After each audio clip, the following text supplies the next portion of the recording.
Conan permaneceu sentado, recostado à grade do tombadilho. E enquanto o velho xamã cuidava dos cortes em suas mãos e braços, a carga da malfadada Argos era rapidamente levada a bordo da Tigresa, sendo armazenada em pequenas cabines sobre o convés. Corpos da tripulação e de piratas mortos foram jogados ao mar para os tubarões que infestavam as águas, enquanto curativos eram feitos nos negros feridos. Então, os ganchos de ferro foram removidos e, enquanto a Argos afundava silenciosamente nas águas manchadas de sangue, a Tigresa seguia para o sul, ao som ritmado de remos. Moviam-se ao longo da vítrea imensidão azul, e Belet dirigiu-se ao tombadilho.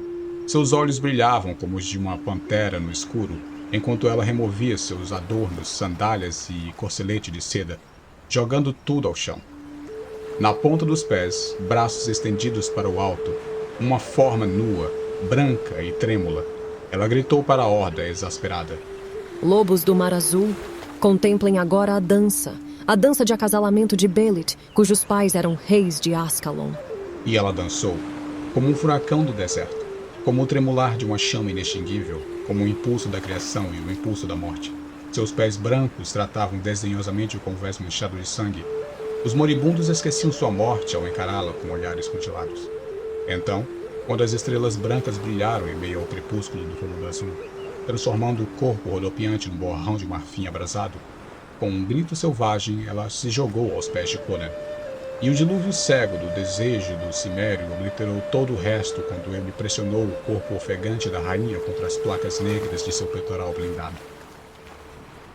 Na cidadela morta de pedras em ruínas, seus olhos foram capturados por aquele brilho profano. E uma loucura curiosa tomou-me pela garganta, como se fosse estocado por um amante rival.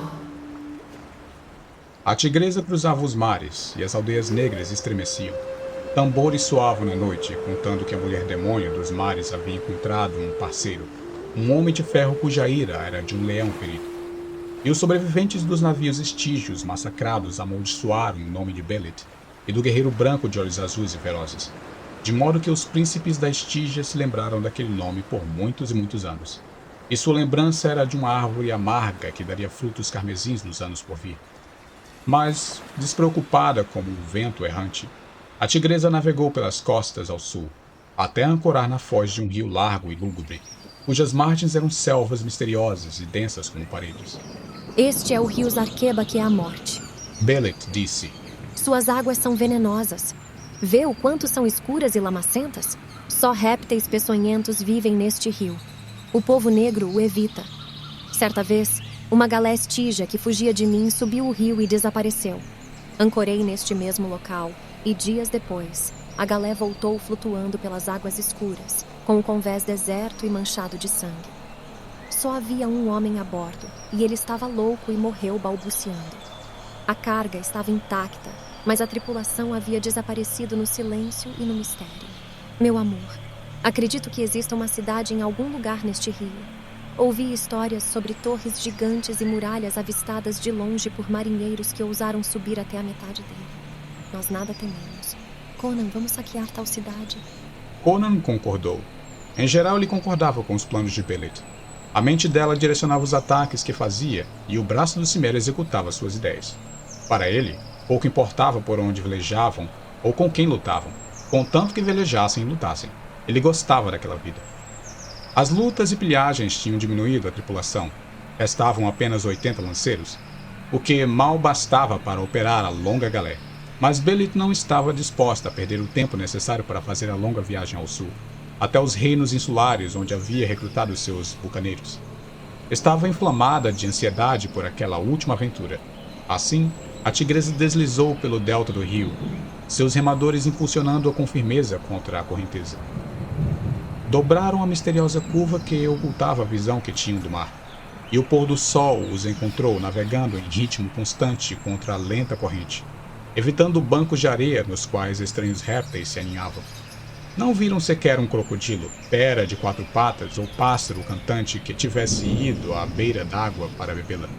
Seguiram pelas trevas que precedem o nascer da lua, passando por entre orlas que eram sólidas paliçadas de escuridão e de onde provinham sons misteriosos, passos furtivos e o brilho de olhos cruéis. E numa ocasião, uma voz inumana ergueu-se. Segundo Belet, Era uma imitação zombeteira e terrível do grito de um símio, vinda das almas de homens malignos aprisionadas em animais semelhantes a homens como punição por crimes pregressos.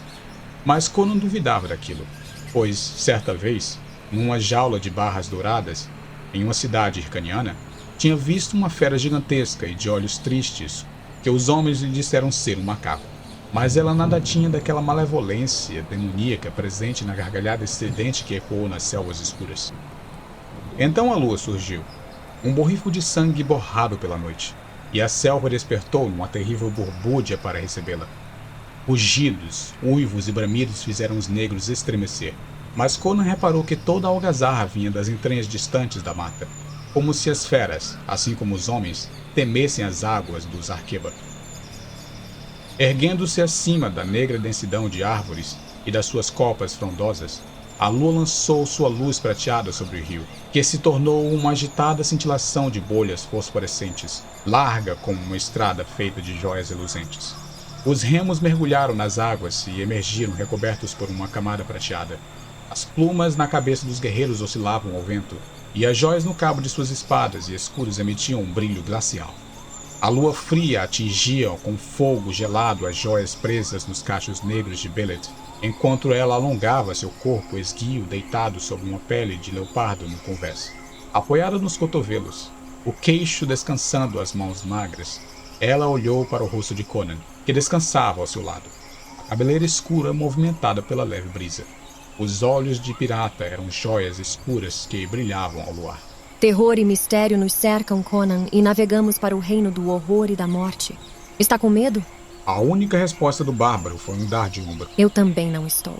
Nunca tive medo. Olhei para as presas nuas da morte por vezes demais. Você teme os deuses, Conan? Não pisaria em suas sombras. Alguns deuses são ávidos por ferir, outros por ajudar. Ou pelo menos é o que dizem seus sacerdotes. Mitra dos Iborianos deve ser um deus forte, porque seu povo construiu cidades por todo o mundo. Mas até mesmo os Iborianos temem Set. E Bel, o deus dos ladrões, é um bom deus. Eu o conheci em minha época de ladrão, em Zamora. E quanto aos seus deuses? Nunca o escutei chamá-los. O líder deles é Kron. Vive em uma grande montanha. Mas de que adianta orar para ele? Não se importa se os homens vivem ou morrem. É melhor ficar em silêncio do que chamar sua atenção. Ele enviaria apenas destruição em vez de boa sorte. Kron é sombrio e desprovido de amor, mas, quando nascemos, sopra o poder de lutar e de matar dentro da alma do homem. O que mais deveríamos pedir dos deuses? E quanto aos mundos para além do Rio da Morte? Não existe esperança aqui ou depois, segundo as crenças de meu povo. Neste mundo, os homens lutam e sofrem em vão, encontrando prazer somente na loucura cega das batalhas. Quando morrem, suas almas adentram o grande reino das brumas cinzas e dos ventos gelados, por onde vagam sem alegria por toda a eternidade. A vida, por pior que seja, é melhor que tal destino. No que você acredita, Conan? Conheci muitos deuses. O homem que os nega é tão cego quanto aquele que confia demais neles. Não penso em nada que existe além da morte. Pode ser a escuridão declarada pelos céticos nemédios, o reino de gelo e nuvens de Kron, ou as planícies cobertas de neve e os salões abobadados do Valhalla do povo de Nordheim. Não sei e nem me importo. Quero viver intensamente enquanto puder. Quero conhecer o sumo delicioso da carne vermelha e do vinho forte em meu palato, o abraço quente de braços delicados, a exultação louca da batalha quando as lâminas azuladas faíscam e o sangue jorra, e com isso estou satisfeito. Deixe que os professores, sacerdotes e filósofos meditem sobre questões de realidade e de ilusão. Sei o seguinte: se a vida é uma ilusão, então eu também sou, e portanto, a ilusão é real para mim. Estou vivo, eu queimo de vida, eu amo, eu mato, e isso me basta. Mas os deuses são reais, e acima de todos estão os deuses shemitas: Ishtar, Ashtoreth, Derketo e Adonis. E Bel também é shemita, pois nasceu na antiga Shumir há muito tempo e seguiu em frente, sorrindo com sua barba enrolada e olhos sábios e impetuosos, para roubar as joias dos reis do passado. Existe vida além da morte, eu sei. E também sei o seguinte, Conan, da Ciméria: meu amor é mais forte do que a morte. Eu repousei em seus braços, ofegante pela violência de seu amor. Você me abraçou, apertou e conquistou, extraindo minha alma para seus lábios com a ferocidade de seus beijos. Meu coração foi fundido ao seu. Minha alma faz parte da sua. Se eu estivesse morta e você lutasse pela vida, voltaria do abismo para ajudá-lo. Sim, quer meu espírito flutuasse com velas púrpuras sobre o mar cristalino do paraíso, quer se contorcesse nas chamas ardentes do inferno. Eu sou sua, e nem todos os deuses e suas eternidades poderão nos separar. Um grito foi dado pelo vigia no tombadilho. Empurrando o Belit para o lado, Conan se levantou com um salto, sua espada um longo brilho prateado ao luar, e os cabelos se arrepiando ante o que viu. O guerreiro negro estava suspenso no convés, erguido pelo que parecia ser o tronco escuro e flexível de uma árvore, arqueado sobre um parapeito. Então, o cimério percebeu se tratar de uma gigantesca serpente que havia rastejado pela lateral do tombadilho e apanhado o azarado guerreiro com uma mandíbula. Suas escamas úmidas e o aspecto leproso brilhavam à luz da lua, à medida que erguia sua forma bem acima do convés, enquanto o homem ferido gritava e se debatia como um rato nas presas de uma pita. Conan correu para o tombadilho e, brandindo a espada, quase cortou ao meio o tronco gigante, que era mais grosso do que o corpo de um homem. Sangue jorrou sobre a almurada enquanto o monstro moribundo se afastava, ainda segurando sua vítima, e afundava no rio, uma espiral após a outra, deixando uma espuma ensanguentada na água, onde o homem e réptil desapareceram juntos. A partir de então, Conan decidiu que ele próprio montaria guarda. Mas nenhum outro horror surgiu das profundezas lamacentas, e, quando a alvorada iluminou a selva, ele avistou torres que se pareciam com presas se erguendo acima das árvores. Chamou Belit, que dormia no convés, enrolada em seu manto escarlate. Ela pôs-se ao seu lado com os olhos faiscando. Seus lábios se abriram para ordenar que seus guerreiros apanhassem os arcos e lanças, mas então seus olhos se arregalaram. Era só o fantasma de uma cidade aquilo que olhavam depois de ultrapassarem um ponto da mata densa e avistarem uma praia encurvada. Ervas daninhas e a vegetação rasteira do rio cresciam entre as pedras de embarcadores quebrados e das calçadas despedaçadas que outrora haviam sido ruas de praças espaçosas e pátios amplos. Por todos os lados, salvo na direção do rio, a mata crescera, mascarando com um verde venenoso os pilares caídos e parapeitos em ruínas. Aqui e ali, torres inclinadas se avultavam contra o céu matinal e pilares quebrados projetavam-se das paredes decompostas. No centro do lugar ficava uma pirâmide de mármore com uma coluna fina em seu pináculo, no qual sentava-se e ancorava-se algo que Conan supôs ser uma estátua, até que seus olhos detectaram vida ali.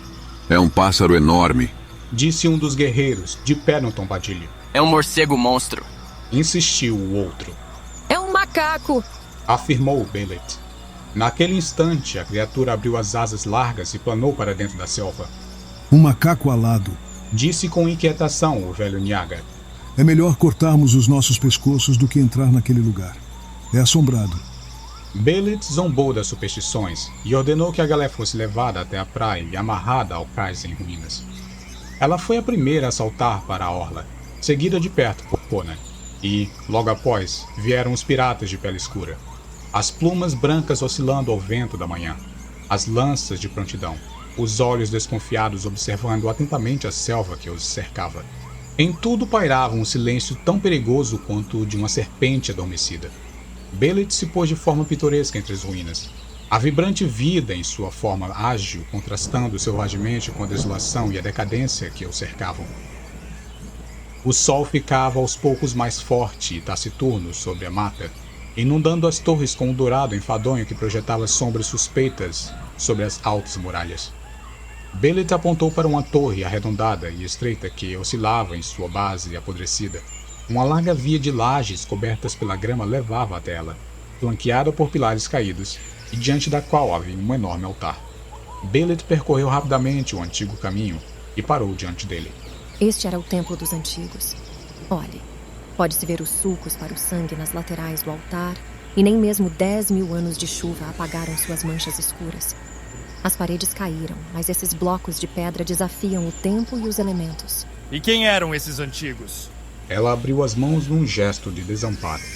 Esta cidade não é mencionada nem nas lendas. Mas olhem aqueles buracos para as mãos em ambos os lados do altar. Sacerdotes com frequência escondem seus tesouros debaixo dos altares. Quero que 4 de vocês segurem ali e vejam se conseguem erguê-lo. Recuou para abrir espaço para os homens, olhando para o alto da torre que se avultava acima deles. 3 dos negros mais fortes firmaram as mãos nos buracos talhados na pedra, curiosamente inadequados para mãos humanas. Foi quando Belit deu um pulo para trás e lançou um grito agudo. Eles estancaram onde estavam, e Conan, que se curvava para ajudá-los, virou-se, praguejando. Uma cobra na grama! Ela disse, afastando-se. Venha, Yamate! O resto de vocês continue tentando levantar essa pedra. Conan dirigiu-se rapidamente até ela, e outro assumiu seu lugar. Enquanto o Cimério examinava com impaciência a grama em busca do réptil, os enormes negros firmavam os pés, grunhiram e levantaram com esforço a pedra. Seus poderosos músculos contraídos e retesados sobre a pele cor de ébano. O altar não saiu do chão, mas, de repente, moveu-se para os lados. Simultaneamente, ouviu-se um rangido do alto e a torre desabou, soterrando os 4 homens com os destroços. Seus companheiros soltaram gritos de horror. Os dedos magros de Belit enterraram-se nos músculos do braço de Conan. Não havia serpente. Foi só um chamariz para tirar você dali. Os antigos protegiam bem seus tesouros. Vamos remover as pedras. E com labor hercúleo eles o fizeram, retirando também os corpos destroçados dos 4 homens. Sob eles, manchada com seu sangue, os piratas encontraram uma cripta entalhada na pedra sólida. O altar, curiosamente articulado em uma lateral com hastes e encaixes de pedra, servia como sua tampa. E numa primeira olhadela, a cripta parecia transbordar de fogo líquido, capturando a luz da manhã em 1 milhão de facetas flamejantes. Uma riqueza impensável estava diante dos olhos dos piratas boquiabertos. Diamantes, rubis, jaspes, safiras, turquesas, selenitas, opalas, esmeraldas, ametistas e joias desconhecidas que reluziam como olhos de mulheres malignas. A cripta estava repleta de joias cintilantes, cujo brilho da manhã transformava em chamas fulgurosas. Belit deu um grito, caiu de joelhos na beirada da cripta, sobre os entulhos ensanguentados, e enfiou os braços brancos até os ombros naquele esplendoroso lago. Ela arrancava as joias quando segurou algo que a fez dar mais um grito. Um longo colar de joias carmesins que pareciam coágulos de sangue presos a um cordão de ouro. À luz dourada do sol, seu brilho mudou para o de sangue turvo. Os olhos de Belit pareciam os de uma mulher em transe. A alma shemita encontra uma clara embriaguez nas riquezas e no esplendor material, e a visão daquele tesouro poderia ter sacudido até mesmo a alma do imperador de Shushan. Peguem as joias, cães! Sua voz estava estridente de emoção. Olhem! Um braço negro e musculoso apontava para a tigresa. Belit virou-se, seus lábios vermelhos rosnando, como se esperasse ver um navio corsário rival chegando para privá-la de seu saque. No entanto, da borda do navio, uma forma escura se ergueu e voou para a selva. O macaco demônio estava investigando nosso navio. Os negros murmuraram, inquietos. E daí? Belit gritou e praguejou, jogando para trás com impaciência um cacho rebelde. Façam uma maca com as lanças e os mantos para carregar as joias. Aonde diabos você está indo? Olhar o navio. Aquela coisa morcego pode ter aberto um rombo no casco. Correu velozmente até o cais destruído e subiu a bordo. Após um momento de rápida inspeção sobre o convés, ele praguejou, lançando um olhar sombrio na direção para onde a criatura havia desaparecido. Voltou rapidamente até Belit, que supervisionava a pilhagem da cripta. Ela tinha colocado o colar ao redor do pescoço e, em seu seio branco e nu, o brilho das gemas vermelhas era sombrio. Um negro enorme e nu estava dentro da cripta com joias até a virilha, escavando grandes punhados de riquezas para entregá-las às mãos ávidas acima. Rios de iridescência congelada escapavam por entre os dedos escuros. Gotas de fogo vermelho pingavam de suas mãos, formando altas pilhas de luz estelar e arco-íris. Era como se um titã negro tivesse as pernas mergulhadas nos poços negros do inferno e as mãos cheias de estrelas. Aquele demônio voador arrebentou nossos barris de água. Se não estivéssemos tão atordoados por causa dessas joias, teríamos escutado o barulho. Fomos tolos por não deixar ninguém de guarda. Não podemos beber desse rio. Vou pegar 20 homens e procurar água fresca na selva. Ela olhou vagamente para o cimério. Em seus olhos, a chama branca de uma estranha paixão, os dedos remexendo as joias em seu peito. Certo. Respondeu distraidamente, mal prestando atenção em Conan. Vou levar a pilhagem a bordo. A floresta fechou-se rapidamente ao redor dos homens, mudando a luz de dourado para cinza.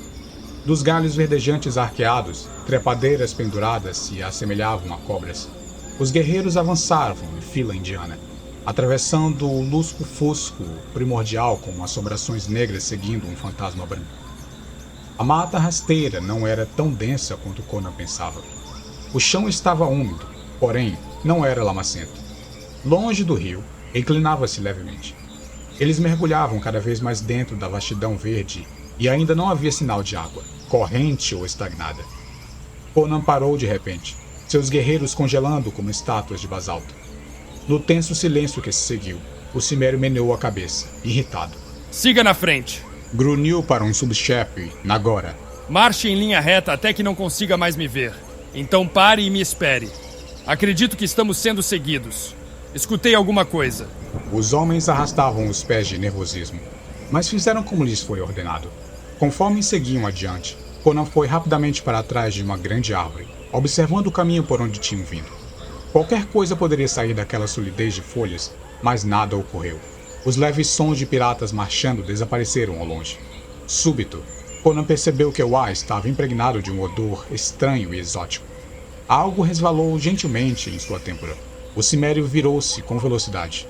De um aglomerado verde, halos com grandes botões negros acenavam para ele.